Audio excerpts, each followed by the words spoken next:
여러분들 한 가지 소원이 있다면 그 소원이 무엇입니까? 모두가 다 코로나가 좀 잠잠해지면 내가 좀 뭘 좀 해봐야 되겠다 하는 생각을 많이 갖고 있는데, 가장 많이 갖고 있는 생각은 한번 좀 마음 놓고 여행도 해보고 또 식사도 하고 카페에서 차 한 잔이라도 마시고 뭐 이런 마음들이 다 있는 것 같습니다. 저는 한번 생각해 보니까 저 성지순례 가서 갈릴리 바다에 가면은 그 식당에서 식사를 하는데 그 단골 메뉴더라고요. 베드로 고기, 베드로 물고기. 그 요리를 꼭 줘요. 그거 한 번 더 먹고 싶어요.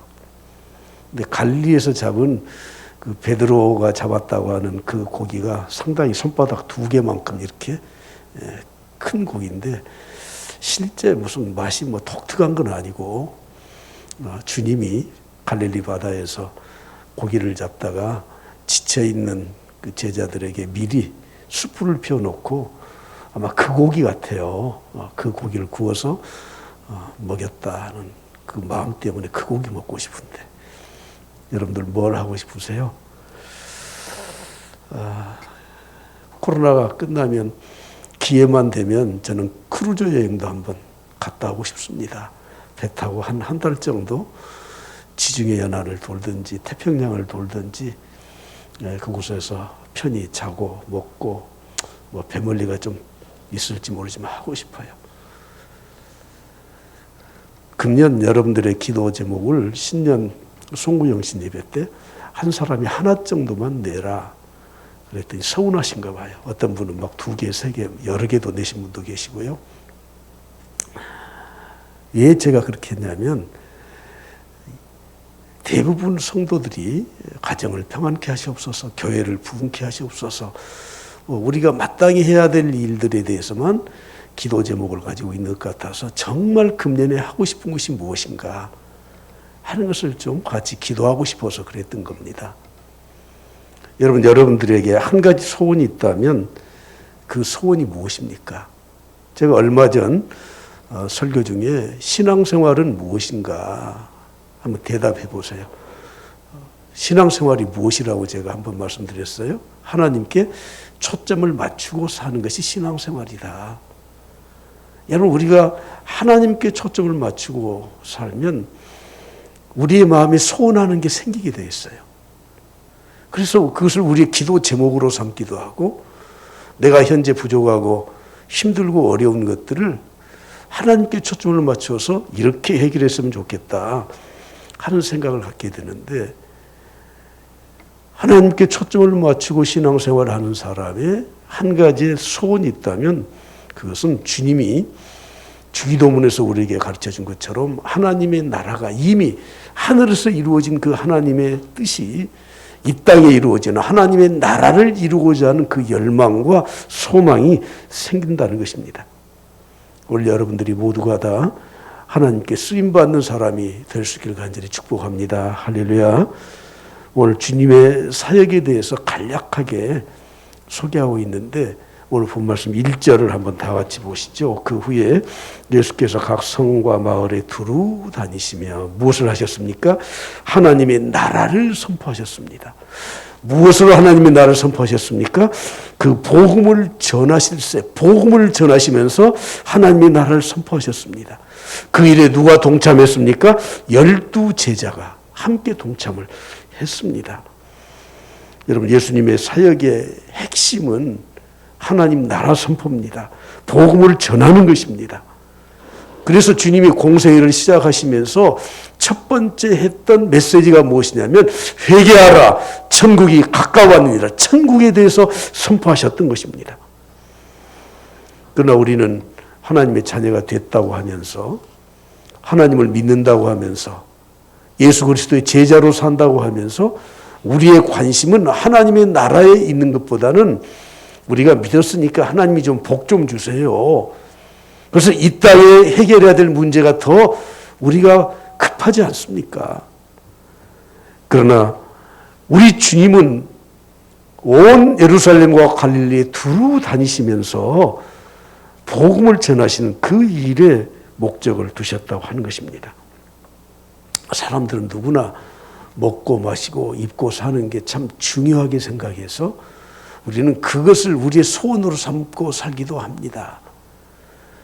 고린도전서에서도 마찬가지고 로마서에서도 믿는다고 하는 사람들이 먹는 문제로 많은 논쟁을 벌였습니다. 물론 그 논쟁은 종교적 배경이 있지만, 그래서 바울 사도는 한 번도 가보지 못한 로마에 있는 교인들의 소식을 듣고 로마서 14장에서 말씀합니다. 하나님의 나라는 먹고 마시는 것이 아니다. 시집가고 장가드는 것이 아니다. 하나님의 나라는 오직 성령 안에서 의와 평강과 희락이라고 말씀을 하고 있습니다. 고린도전서에서도 고린도 교인들이 자꾸 먹는 문제, 이방의 제사 음식을 먹는 문제를 가지고 논쟁을 벌이니까 하시는 말씀이 무엇입니까? 그런즉 너희가 먹든지 마시든지 그 제사 음식을 먹든지 마시든지 다 하나님의 영광을 위하여 살면 되는 것이다. 여러분, 우리가 믿는다고 하면서도 우리는 여전히 세속적인 것, 먹고 입는 것, 그것에 많은 관심을 가지고 살고 있습니다. 그것에 집착을 하고 살고 있습니다. 그러나 주님의 사역의 목적이 하나님의 나라를 선포하고 복음을 전하는 것이었다면 우리도 마찬가지로 하나님께 초점을 맞추고 사는 그리스도인이라면 당연히 그 뜻을 우리가 같이 품어야 되지 않겠습니까? 주님은 이렇게 설교하셨습니다. 마태복음 6장 31절에 보니까 염려하여 이르기를 무엇을 먹을까, 무엇을 마실까, 무엇을 입을까 하지 말라. 우리가 그런 것 때문에 염려하지 말라는 것입니다. 이는 다 이방인들이 구하는 것이에요. 이방인들의 기도의 내용은 모두가 다 먹고 마시고 입고 사는 것이 그들의 기도의 제목이에요. 우리는 어떻습니까? 우리가 맨 앞에 서두에는 하나님 감사합니다, 간략하게 인사하고 그 다음에는 전부 다 우리 먹고 입고 사는 현실의 문제를 들춰내고 기도하지 않습니까? 이는 다 이방인들이 구하는 것입니다. 너희 하늘 아버지께서 이 모든 것이 너희에게 있어야 할 줄을 다 아셔요. 다 아신다는 것을 다 준비해 놓으셨어요. 그래서 우리는 무엇을 구해야 됩니까? 다 같이 시작. 그런즉 너희는 먼저 그의 나라와 그의 의를 구하라. 먼저라는 말은 우선순위라는 말도 되지만 근본적인 것 모두 다를 말씀하는 겁니다. 너희는 먼저 그의 나라와 그의 의를 구하라. 그리하면 이 모든 것이 무엇입니까? 먹는 거, 입는 거, 사는 문제를 누가 해결해 주셔요? 하나님이 해결해 주신다. 여러분, 오늘 다시 한번 우리 주님의 사역에 초점을 맞추며 살아갈 수 있기를 간절히 축복합니다. 그러면 이런 질문을 할 수 있죠. 복음서에 보면 예수님이 오병이의 기사이적을 베푸셔서 먹는 것도 주셨지 않습니까? 병든 자들을 고쳐주시지 않았습니까? 기적을 행하지 않으셨습니까? 그건 도대체 뭡니까? 하는 그런 질문을 할 수 있습니다. 맞습니다. 주님이 그런 일을 하신 이유는 첫 번째는 현실에 부딪혀 있는 어려움을 당하는 사람들을 긍휼히 여기시고 사랑해 주셨기 때문에 그런 겁니다. 그리고 그 기적들을 행하시고 그 표적을 보여주시면서 자신이 하나님이시라는 것을, 하나님의 아들로 오셨다는 것을 보여주고, 그리고 궁극적인 주님의 사역의 목적은 그들의 영혼의 구원받는 것에 있었던 것을 성경은 우리에게 말씀하고 있습니다. 한번 보실까요? 12년 동안 혈루증을 앓고 있었던 여인이 있었습니다. 그것은 저주받은 병이라고 생각해서 그건 사회에서 격리당하고 가족들도 그와 같이 하지 않았습니다. 창피했었습니다. 너무 힘들었습니다. 주님의 소식을 듣고 주님께 왔는데 주님께 다가갈 수 있는 길이 없었어요. 그래서 몰래 숨어서 주님의 뒤로 와서 주님의 옷자락을 만졌습니다. 주님은 그걸 아셨습니다. 그리고 치료해 주셨습니다. 이미 깨끗이 나았습니다. 그런데 주님은 어떻게 말씀하십니까? 마태복음 9장 22절에 말씀합니다. 예수께서 돌이켜 그를 보시며 이르시되, 다 같이 시작. 따라 안심하라, 내 믿음이 너를 구원하였다 하시니 여자가 즉시 구원을 얻으니라. 여러분, 이 질병을 고쳐주셔서 이미 고쳐주셨어요. 끝났어요. 그런데 주님이 말씀하십니다. 딸아, 내 믿음이 너를 구원하였도다. 이 질병을 고쳐주신 것도 중요하지만 그것을 통해서 하나님의 능력으로 구원받게 하기 위한 그런 기적이었다는 것입니다. 예수님이 길을 가실 때 10명의 나병 환자가 그 병을 고쳐달라고 왔죠. 주님이 말씀하셨습니다. 그래, 너희가 가서 실로암 물가에 가서 깨끗이 씻으라. 그리고 제사장에 가서 보이라. 그들이 고침을 받았습니다. 10명 중에 9명의 유대인들은 제사장에게 가고 예수님에게 오지 않았습니다. 그러나 사마리아인은 예수님에게 와서 엎드려서 감사하다고 주님 앞에 감사의 무릎을 꿇었습니다. 그때 주님이 뭐라고 말씀하시죠? 누가복음 17장 19절에 말씀합니다. 일어나 가라. 다 같이 시작. 내 믿음이 너를 구원하였느니라 하시더라. 구원하였느니라. 여러분, 육신의 질병을 고침받는 것으로 만족하지 않고 그것을 통해서 그 사마리아 이방인에게 구원을 선포하셨던 것입니다. 여러분, 오늘 우리들이 이 땅에 살면서 닥쳐있는 문제 해결해야 됩니다. 질병도 고침받아야 됩니다. 할렐루야. 그래서 금년에 우리 교회의 표어가 치유와 회복이에요. 육신의 질병도 고침받고 경제적으로 고통받는 문제도 해결받고 우리의 영혼의 구원도 받아서 완전한 치유와 회복이 있어야 돼요. 톨스토이의 단편집에 보면 사람에게 얼마만큼의 땅이 필요한가 하는 제목의 단편집이 있습니다. 그 내용은 그렇습니다. 주인공 파흠이라는 사람이 땅에 대한 욕심이 너무 많았습니다. 좀 땅만 차지하면 좋겠다. 아, 참, 여러분 마음에 흡족하지 않으세요? 땅. 그래서 땅을 많이 사들였습니다. 근데 소문이 들리기는 어떤 지역의 촌장이 땅이 너무 많은데 2,000루블 정도, 물론 옛날 그 환율로 계산하면 좀 많겠지만 우리 돈으로 몇만 원 안 되는 돈이에요. 러시아에 2,000루블만 주면 땅을 마음껏 준다는 거예요. 너무 좋아서 찾아갔습니다. 그랬더니 2,000루블을 받고, 그래, 네가 갖고 싶은 땅을 내가 다 주겠다. 그런데 네가 하루 동안에 갔다 온 거리에 있는 땅은 내가 다 준다. 여러분, 이 파흠이 너무너무 좋았어요. 그리고 아침에 해 뜰 때부터 걷기를 시작했어요. 막 뛰었어요. 뛰고 또 뛰고 또 뛰었어요. 욕심껏 뛰었어요. 근데 돌아갈 시간을 계산하지 않고 뛰어버렸어. 돌아오다가 해가 질 때쯤 돌아오진 못하고 지쳐서 쓰러져서 죽어갔어요. 촌장이 가보니까 이미 죽어가고 있어. 그리고 죽어버렸어요. 그가 쓰러져 있는 자리에 땅을 파고 그 사람을 묻어두었어요. 결론은 이거예요. 사람에게는 얼마만큼의 땅이 필요한가? 얼마만큼의 땅이 필요해요? 예. 그 시체를 묻을 만큼의 땅, 한 평. 요즘은 화장을 해서 보관을 하니까 그건 한 평도 아니에요. 한 평도 아니에요.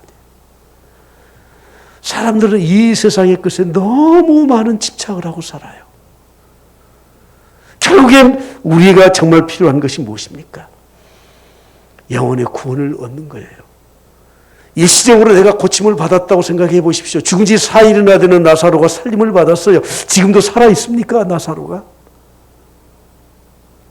사랑하는 성도 여러분, 우리 주님이 그렇게 밤잠을 못 주무시고 배를 굶어가면서 제자들을 데리고 사역하셨던 이유는 하나님의 나라를 이 땅에 건설하고 복음을 전해서 사람들에게 구원을 통해서 하나님의 역사를 이루시는 것이 아닙니까? 그런데 여러분, 하나님의 나라는 어떻게 이루어진다고요?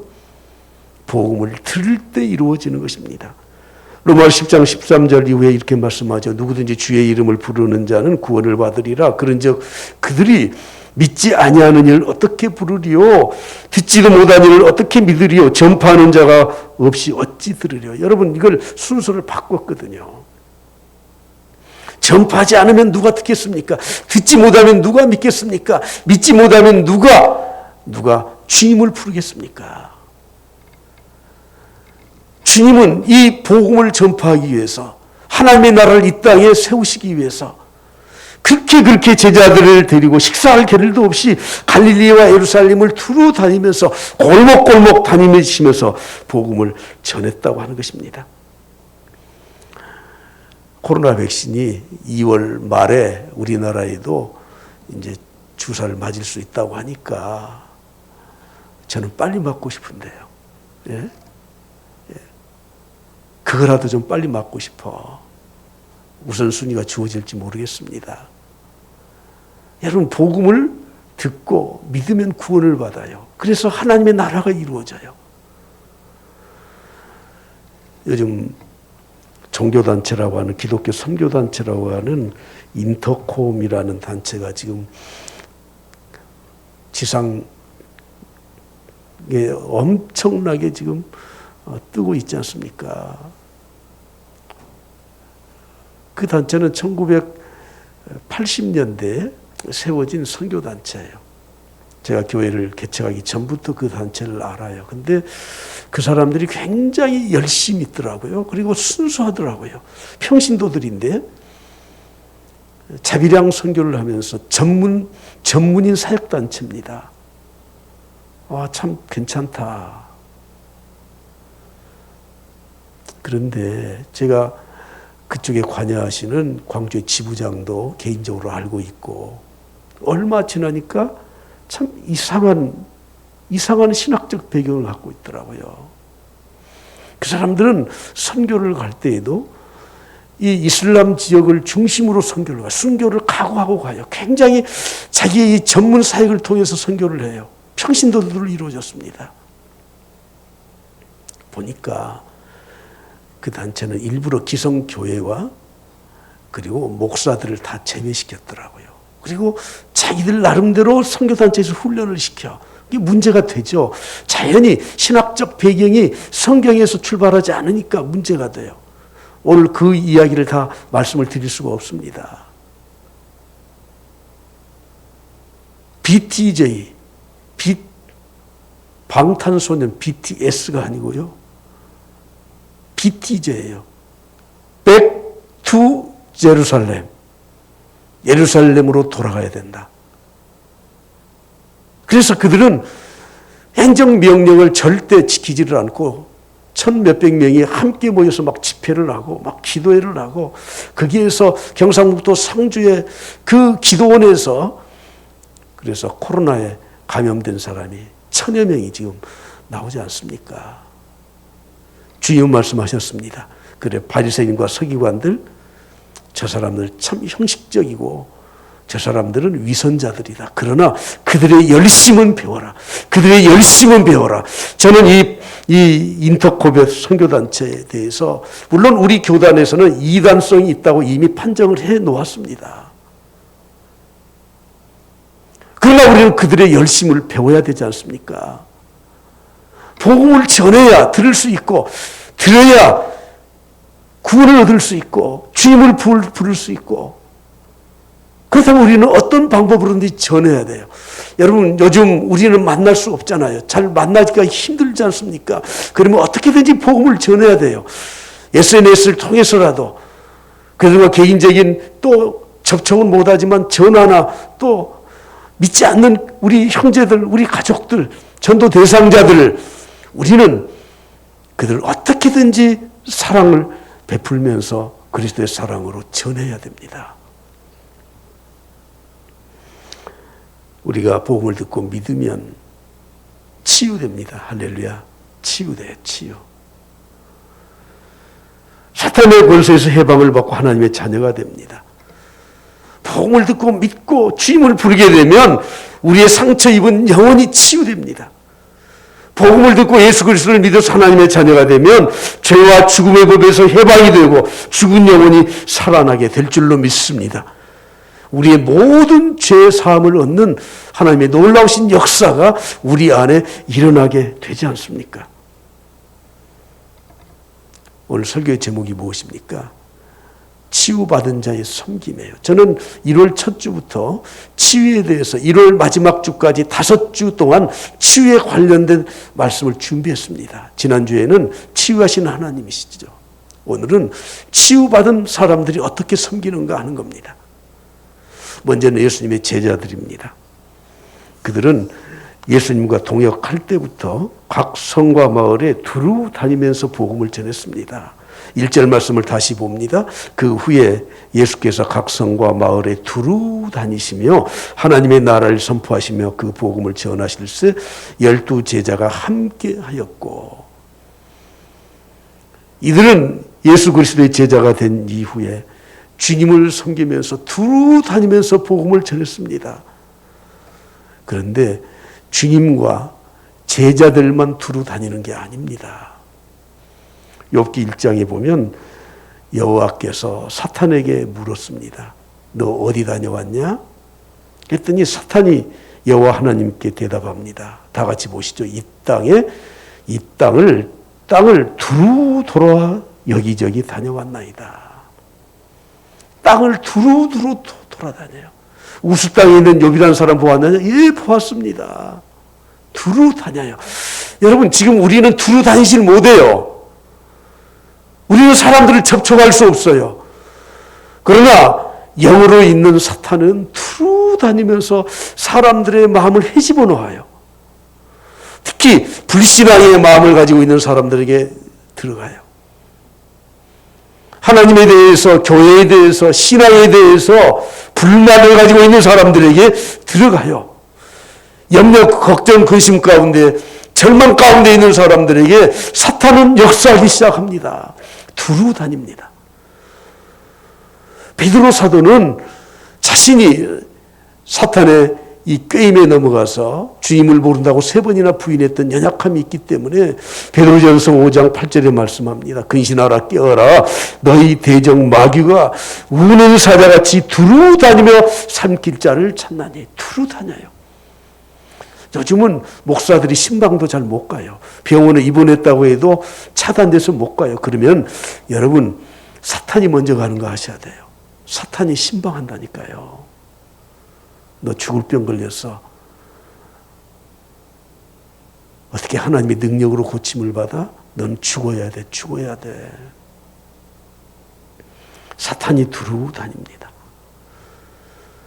가룟 유다가 주님을 팔 마음을 가졌는데 언제 가진 줄 아세요? 원수 마귀 사탄이 가룟 유다의 마음속에 들어갔습니다. 가룟 유다는 불평이 많았어요. 예수님 사에게 불평이 많았습니다. 어떻게 메시아가 이런 어려움을 당해? 어떻게 십자가에서 죽어야 돼? 저 돈이면 사람들을 얼마를 구제할 수 있어? 이런 불만과 주님의 사역에 대한 불평을 하고 있을 때 사탄이 그 마음에 예수를 팔 마음을 넣었다고 성경은 말씀하고 있지 않습니까? 여러분, 예수님의 제자들, 그들은 주님과 함께 두루 다니면서 복음을 전했습니다. 주님은 비유로 말씀하셨습니다. 추수할 곡식이 많다. 휘어져서 다 지금 그 일꾼들이 없어서 추수할 곡식을 거두지 못한다. 주인에게 가서 추수할 일꾼들을 달라고 좀 구해라. 여러분, 오늘 이 시대가 그렇습니다.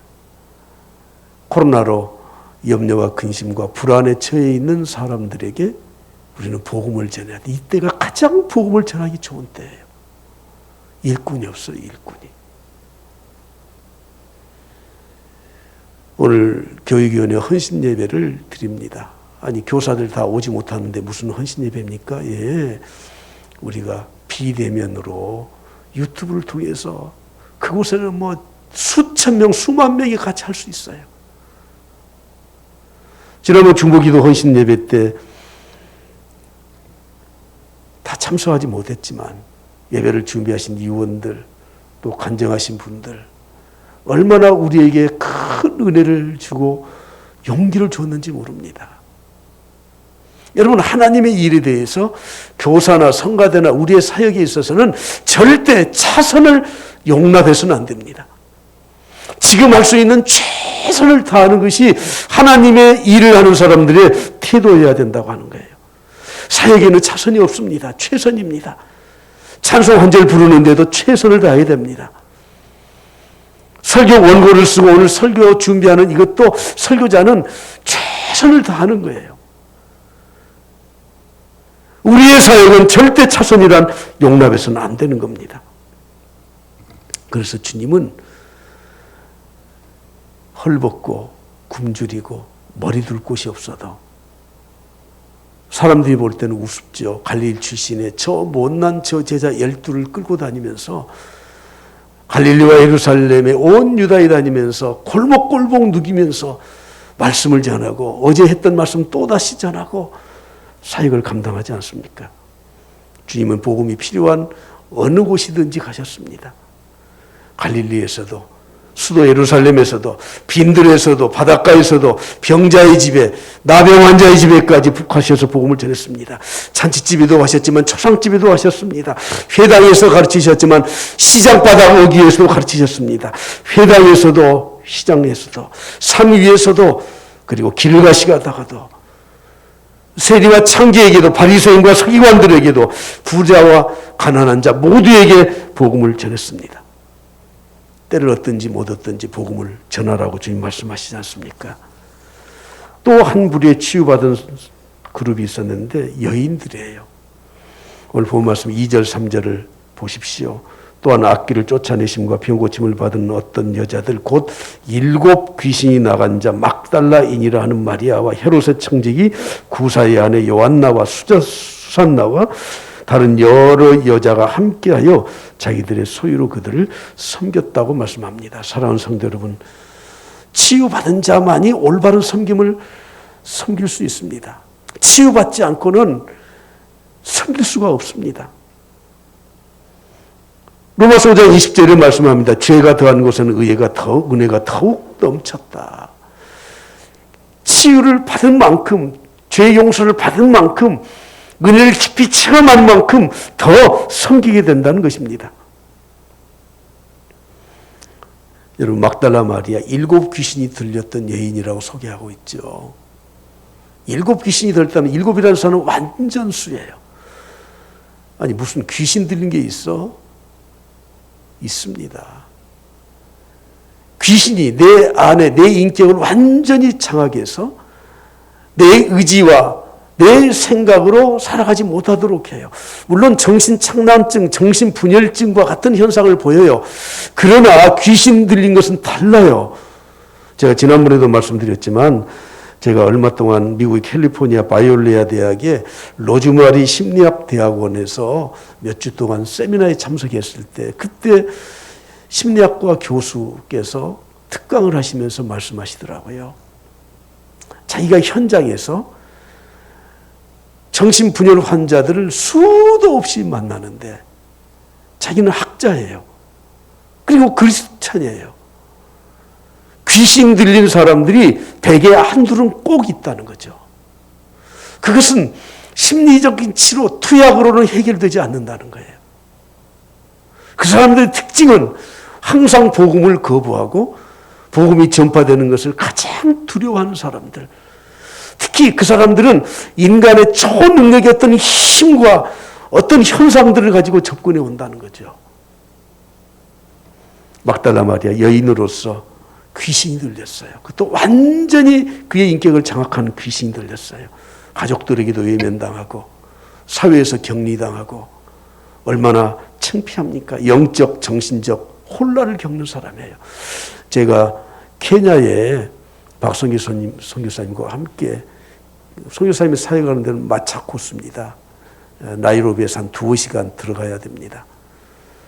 마차코스에서 나이로비로 나오는데 갑자기 저한테 그래요. 목사님 보셨어요? 그래서 뭘 제가 봐요? 그랬더니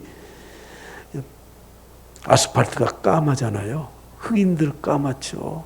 어떤 여자분이 완전히 발가벗은 몸으로 아스팔트 길을 앞에 갔는데 저는 못 봤어. 너무 다 같이 까매서 그런지 모르지만 그런 사람들이 한둘이 아니래. 차 몰고 다니면은 그냥 정신적으로 고통받는 사람들, 악한 영에 사로잡힌 사람들이 부지기수로 많다는 거예요. 여러분, 악한 영에 사로잡히게 되면 물론 귀신 들리면 또 귀신이 역사하는 것하고는 좀 달라요. 그러나 우리의 이 절제되는 인격적인 힘, 의지, 이것은 도저히 감당이 안 되는 겁니다. 헤롯의 청지 구사의 아내 요한나는 그의 남편이 구사라는 남편이고 구사는 요한의 청직이었어요. 청직이라는 말은 헤롯 왕의 헤롯의 청직이라는 말은 헤롯의 재정을 담당했던 고위직이에요. 그런데 이 두 부부가 예수님을 믿고 쫓겨났다고 합니다. 전승에 의하면 이 구사라고 하는 사람이 쫓겨나서 얼마 되지 않아서 세상을 떠났대요. 요한나는 어떤 질병에 걸렸는지 모르지만 주님께로부터 치유받고 섬기는 여자예요. 수산나도 마찬가지예요. 그 외에 다른 여인들도 마찬가지예요. 여러분, 치유받으면 섬깁니다. 어떻게 섬겼습니까? 자기의 소유로 섬겼어요. 자기의 소유로. 예수님은 머리를 곳이 없잖아요. 1가구 2주택에 해당되시는 분이 아니에요. 그래, 갈릴리에 본가가 있지만 가면은 어디 뭐 회원권, 콘도 회원권 있는 것도 아니고 돈이 있어서 무슨 뭐 여관이나 이런 투숙할 수 있는 형편이 전혀 안 돼요. 그들의 소유로 섬겼어요. 예수님이 자기가 살고 있는 지역에 오시면은 예수님을 섬겼는데 여러분, 예수님 혼자 섬깁니까? 예수님 한 사람을 섬깁니까? 같이 다니는 12제자, 장정들 13명, 13명만이에요? 주위에 같이 다니는 또 다른 사람들, 십수명들, 수십 명에 해당되는 그 사람들 하루만 섬깁니까? 그 지역에 머무는 동안에 일주일, 2주일, 한 달, 2달 그들은 섬길 수밖에 없어요. 이 일을 해낼 수 있습니까, 우리가? 어쩌면 우리가 하나님의 교회를 섬기는 건 우리의 형편과 능력에 좀 버거울 수 있습니다.